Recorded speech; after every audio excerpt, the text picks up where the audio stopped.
कहानी ने लिया है अब ऐसा मोड़ जहां किस्मत, प्यार और पिछले जन्म का सच टकराएगा एक साथ। कहानी का रुख अब बेहद दिलचस्प और रहस्यमयी मोड़ लेने जा रहा है दोस्तों, जहां पर सामने आएगा वो राज जिसे सुनकर हर किसी के पैरों तले जमीन खिसक जाएगी।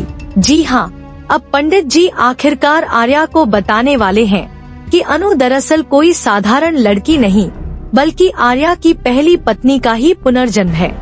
ये सच सुनकर जहां आर्या का दिल अनु के लिए और गहरा हो जाएगा, वहीं अनु खुद को आर्या की बाहों में पाकर अपनी किस्मत पर हैरान रह जाएगी। लेकिन दोस्तों, कहानी यहीं पर खत्म नहीं होती, क्योंकि अनु के पापा अब बिल्कुल भी नहीं चाहते कि अनु और आर्या एक दूसरे के करीब आएं या साथ में लंदन जाएं। उनकी चिंता है कि बेटी कहीं गलत राह पर न निकल पड़े, और इसी वजह से उन्होंने साफ साफ कह दिया है कि अनु लंदन नहीं जाएगी। अनु भी अपने पापा की बात टाल नहीं पाती और बिना सवाल किए मान जाती है।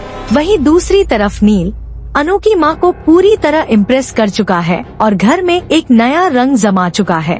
लेकिन सबसे बड़ा तूफान लाने वाली है मीरा, जो अब तक ऐसी चाल चल चुकी है कि अनु के पापा आर्या के खिलाफ खड़े हो गए हैं। वहीं अष्टमी के दिन आर्या जब पूजा करते हुए खुद को अग्नि में तकलीफ देता है तो उसकी मां कहती है कि खुद को क्यों तकलीफ दे रहे हो, लेकिन आर्या साफ कहता है कि ये दर्द वो डिजर्व करता है। तभी घर में एंट्री करती है अनुज और पूरा माहौल बदल जाता है। आर्या की मां को फिर वही डर, वही एहसास होने लगता है जो पहले आर्या की पत्नी के जिंदा होने पर होता था। यानी साफ है कि अनु के आने से आर्या का अतीत फिर से जिंदा हो रहा है।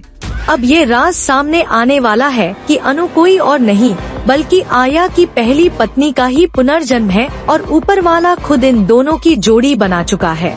चाहे अनु का परिवार कितनी भी रोक लगाए, चाहे मीरा कितनी भी साजिश करे, अनु और आर्या की किस्मत को कोई जुदा नहीं कर सकता।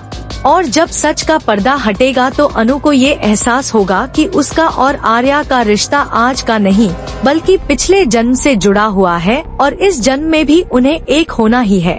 तो दोस्तों, अब देखना ये है कि आर्या और अनु की अधूरी कहानी आखिर कैसे पूरी होगी और किस तरह किस्मत इन दोनों को फिर से एक कर देगी।